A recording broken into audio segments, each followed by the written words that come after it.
বাংলাদেশের রাজনীতিতে কি তবে এক নীরব বিপ্লব ঘটে যাচ্ছে, যেদিকে তাকিয়ে অবাক হচ্ছেন তাবর তাবর রাজনৈতিক বিশ্লেষকরাও। ঢাকা বিশ্ববিদ্যালয়ের ছাত্র সংসদ নির্বাচনে এক অভাবনীয় জয়ের পর থেকেই যে রাজনৈতিক সুনামি শুরু হয়েছে তার ঢেউ এবার আছড়ে পড়ছে সারা দেশে। শুধু বিএনপি বা জাতীয় পার্টির মতো বড় দলের নেতাকর্মীরাই নন, এবার স্রোতের বিপরীতে হেঁটে জামাত ইসলামীর পতাকা তলে আসছেন খোদ সনাতন ধর্মাবলম্বীরাও। হ্যাঁ, আপনি ঠিকই শুনছেন, দলে দলে হিন্দু সম্প্রদায়ের মানুষ কেন যোগ দিচ্ছে জামাতে? কিসের টানে ভাঙছে বহু বছরের রাজনৈতিক বিশ্বাস? আজকে গল্প নিউজের এক্সক্লুসিভ পর্বে আমরা এর সারা জাগানো খবরের গভীরে যাব এবং এর পেছনের আসল কারণগুলো তুলে ধরব। পুরো সত্য জানতে আমাদের সাথেই থাকুন। ঢাকা বিশ্ববিদ্যালয়ের কেন্দ্রীয় ছাত্র সংসদ অর্থাৎ ডাকসু নির্বাচনে ছাত্র শিবিরের ঐতিহাসিক জয় যেন সারা দেশের রাজনীতিতে এক নতুন ঝড়ের পূর্বাভাস দিয়েছে। যে জামাতকে কিছুদিন আগেও অনেকে নির্বাচনের মাঠে 15টি আসনের বেশি দিতে নারাজ ছিলেন, সেই দলটি এখন হয়ে উঠেছে আলোচনার কেন্দ্রবিন্দু। এই জয়ের পর থেকে দেশজুড়ে জামাতের প্রতি এক নতুন জনসমর্থনের স্রোত লক্ষ্য করা যাচ্ছে। বিভিন্ন দল থেকে নেতাকর্মীরা যোগ দিচ্ছেন জামাতে। আসুন কয়েকটি চিত্র এক নজরে দেখে নেওয়া যাক। পিরোজপুর।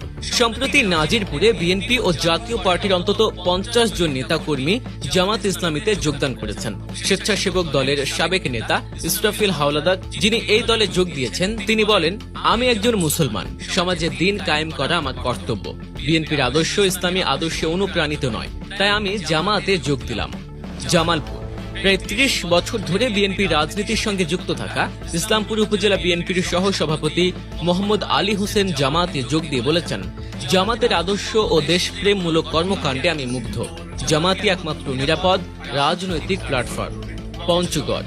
দেবীগঞ্জে বিএনপির জনপ্রিয় জনপ্রতিনিধি ও নেতা আক্কাস আলী ভূঁইয়া ও তার প্রায় 30 জন সমর্থক সহ জামাতে যোগ দিয়েছেন, যা স্থানীয় রাজনীতিতে বড় ধরনের মেরুকরণের সৃষ্টি হয়েছে। কিন্তু সবচেয়ে বড় চমক অপেক্ষা করছিল অন্য জায়গায়। দেশের বিভিন্ন স্থানে হিন্দু সম্প্রদায়ের মানুষও এখন জামাতের প্রতি আস্থা প্রকাশ করছেন।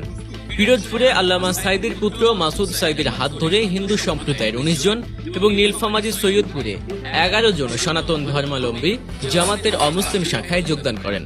তাদের অনেকের মতে জামাতের স্লোগান আল্লাহর আইন চাই, সৎ লোকের শাসন চাই বাস্তবায়িত হলে দেশে চুরি রাহাজানি থাকবে না এবং হিন্দু মুসলিম বৌদ্ধ খ্রিস্টান সবাই শান্তিতে বসবাস করতে পারবে।